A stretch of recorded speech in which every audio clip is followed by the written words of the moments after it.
everyone, and welcome back to Anne's Family Recipe. Today I'm making two delicious, cozy fall dishes.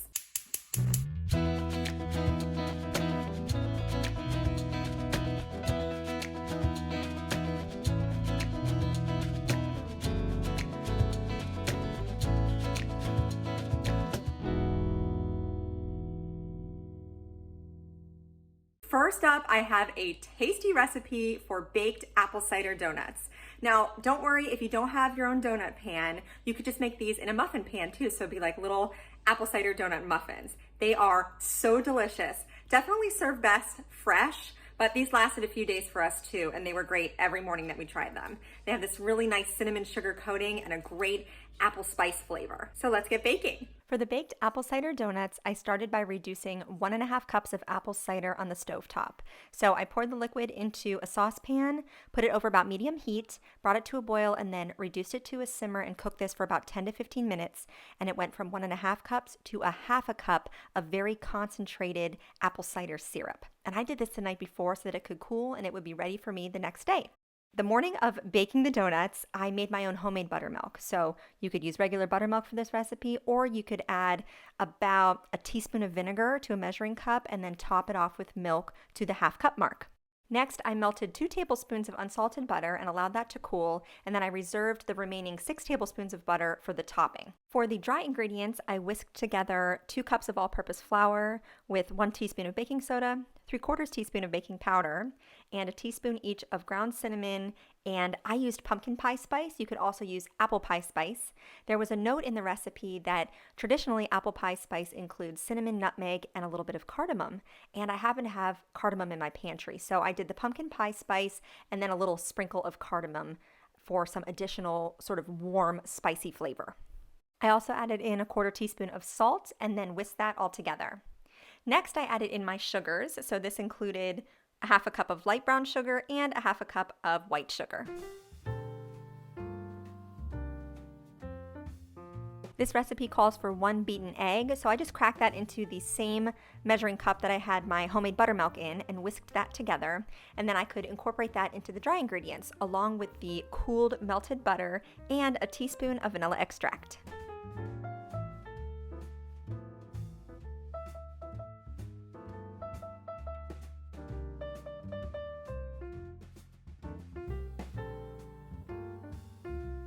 Lastly, I added in that apple cider concentrate and whisked it all together until it was smooth.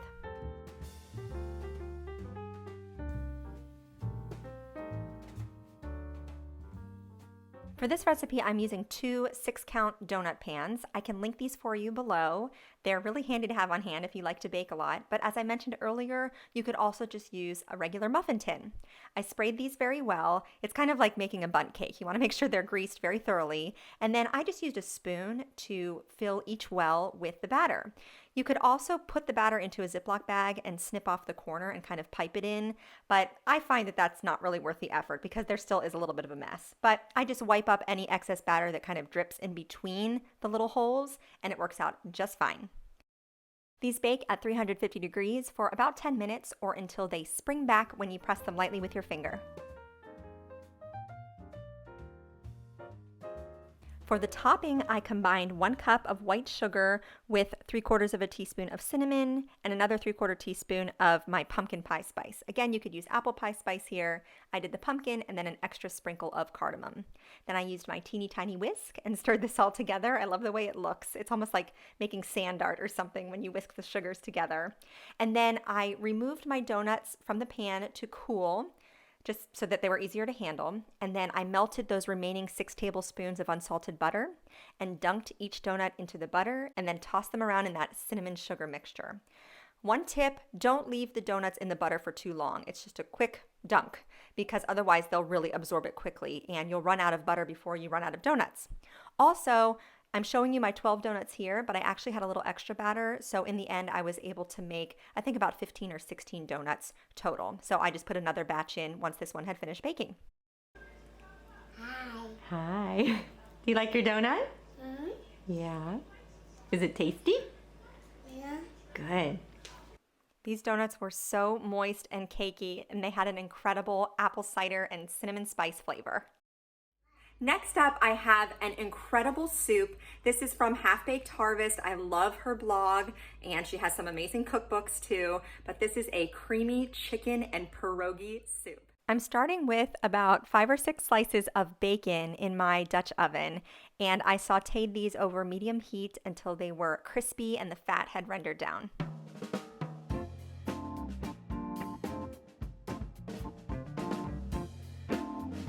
While the bacon cooks, I'm prepping my veggies for the soup. So I diced up 1 onion along with a couple cloves of garlic and then 6 carrots. I peeled those and chopped those up.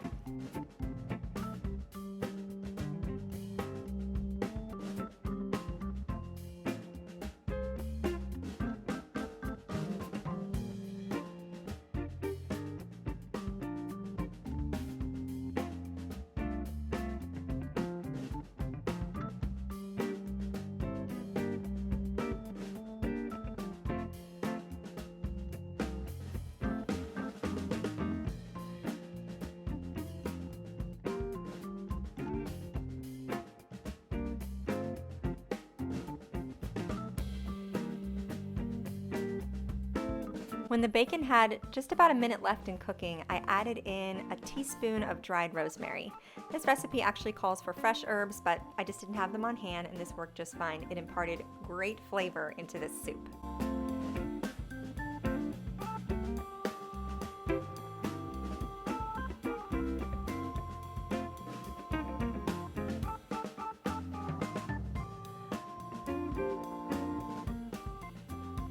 I used a slotted spoon to remove the cooked bacon into a paper towel lined dish, and then I also poured out most of the grease, but I left about a tablespoon to use to saute the veggies.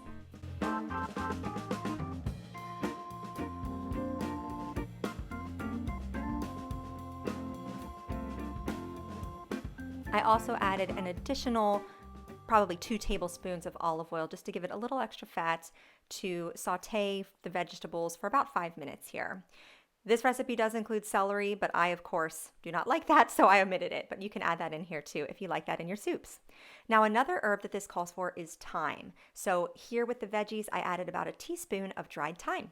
And then right before I added the cooking liquid, I added the garlic. So I didn't add that at the beginning with the vegetables. I waited till the end just so it wouldn't burn. You only want it to cook for about 30 seconds to a minute until it's fragrant.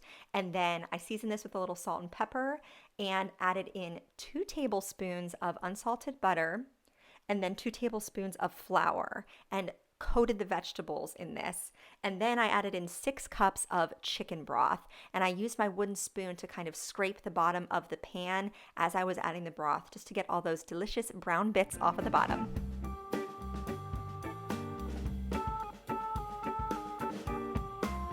While the broth came to a simmer and started to thicken, I shredded up half a brick of sharp cheddar cheese.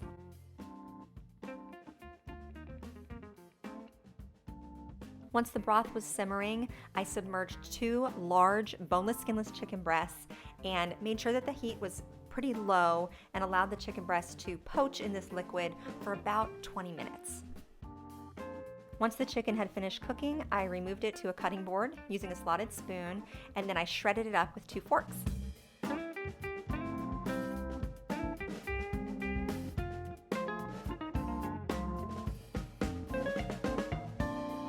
To the broth, I added 1.5 cups of milk. I think I used a combination of 2% milk and then some half and half that I had. Whatever you have in your fridge is fine. Of course, if it's heavy cream, it's going to make the soup a little bit richer, but everything will make it nice and creamy. Then I also added in that shredded cheddar cheese and the shredded chicken.